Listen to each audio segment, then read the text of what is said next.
Dari pelukan sedih ke puncak keberhasilan. Hari itu hujan turun deras di pinggir jalan Cilegon. Surya duduk di bangku taman, baju basah kuyup, tangan menggenggam surat cerai yang baru saja diterimanya. Istri yang dicintainya, Lynn, meninggalkannya dengan alasan yang membuat hatinya hancur. Kita tidak bisa hidup seperti ini terus, Surya. Semua butuh uang, dan kamu tidak bisa memberikannya apa-apa. Dia hanya bisa melihat mobil Lynn pergi, membawa juga putrinya yang baru berusia 3 tahun. Di hatinya muncul dua perasaan, kesedihan yang dalam dan keinginan yang membara. Aku harus kaya, bukan untuk membalas dendam, tapi untuk membuktikan bahwa aku bisa memberikan yang terbaik untuk anakku. Surya bekerja sebagai buruh bangunan, tapi gajinya cuma cukup makan sehari-hari. Mulai hari itu, dia bekerja 2 kali lipat, pagi sampai sore di bangunan. Malamnya menjual bakso di pinggir jalan. Dia tidur cuma 3-4 jam sehari. Tapi setiap kali teringat wajah putrinya, tenaganya kembali terisi. Suatu hari, saat menjual bakso, dia bertemu Pak Rohmat, pemilik toko material bangunan yang sering dia kerjakan. "Kenapa tidak coba jual material kecil ke tukang bangunan lain?" tanya Pak Rohmat. "Aku bisa kasih harga grosir. Kamu jual dengan keuntungan sedikit." Surya mengambil peluang itu. Dia menggunakan tabungan yang sedikit untuk membeli pasir, semen, dan batu kecil. Setiap pagi, sebelum bekerja, dia mengantar barang ke tukang bangunan di sekitar Cilegon.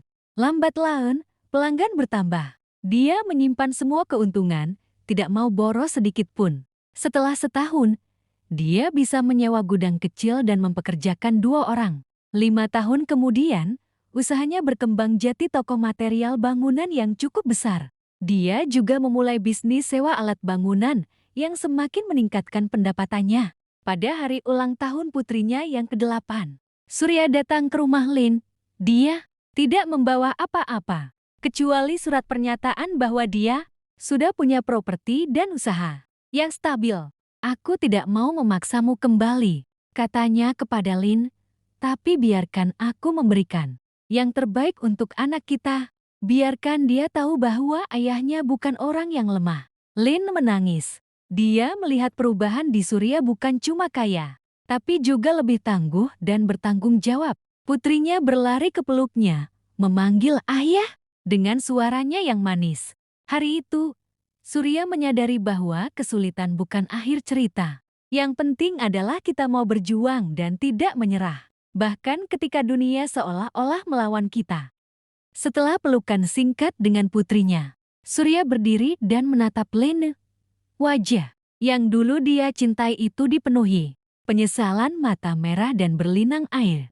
Rahang sedikit menggigit bibir dalam kebingungan. Aku menyesal, Surya," ucap Lynn dengan suara lemah, tak berani melihat matanya. "Aku terlalu terburu-buru, terlalu terpaku pada uang.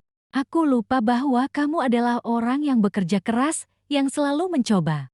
Surya menghela nafas. Hatinya terasa tergigit dulu dia berharap mendengar kata-kata itu. Tapi sekarang, semuanya sudah berbeda. "Aku tidak menyalahkanmu, Lynn," katanya perlahan. "Di masa itu, aku memang tidak bisa memberikan apa yang kamu butuhkan. Kamu punya hak untuk memilih jalanmu." Dia melihat putrinya yang sedang bermain dengan boneka baru yang dibelikan. Lalu kembali ke Lynn. "Yang penting sekarang adalah anak kita. Aku ingin dia tumbuh dengan cinta dari kedua orang tuanya. Meskipun kita tidak bersama lagi, bolehkah aku datang melihatnya setiap minggu? Dan biarkan aku bayar sekolahnya, biarkan dia punya masa depan yang baik." Lynn mengangguk, air mata makin deras.